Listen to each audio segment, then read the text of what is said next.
Hello అండి అందరికీ. Chutney lovers అందరికీ కూడా ఈ వీడియో అయితే అంకితము.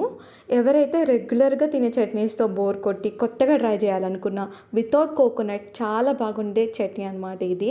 కోకోనట్ వేసినట్టే అనిపిస్తుంది. చాలా మస్ట్ అండ్ షుడ్‌గా ట్రై చేయాల్సిన రెసిపీ. ఫస్ట్ పల్లీలను అయితే ఆయిల్ లేకుండా ఫ్రై చేయాలి. దాని తర్వాత మన కారం బట్టి పచ్చిమిర్చి లైట్‌గా ఆయిల్ వేసి ఫ్రై చేయాలి. దాని తర్వాత టమాటో, దాని తర్వాత కొత్తిమీర. ఆ క్వాంటిటీస్ అనేది మనకి నచ్చే విధంగా తీసుకుంటే సరిపోతుందనమాట. ఇవన్నీ ఫ్రై చేసినాక వీటితో పాటు కొంచెం సాల్ట్ అండ్ చింతపండు యాడ్ చేసి మిక్సీ చేయాలన్నమాట. ఇలా గ్రైండ్ చేసింది బరకగా ఉన్నది పోపు పెట్టినా చాలా బాగుంటుంది, లేదా మెత్తగా పేస్ట్ చేసి అలా చట్నీలా తిన్నా కూడా బాగుంటుందన్నమాట. నేనైతే పోపు పెట్టలేదు, కానీ ట్రస్ట్ మీ గాయ్స్, ఇడ్లీతో కానీ దోశలతో కానీ ఏ టిఫిన్తోనైనా సూపర్ ఉంటుంది.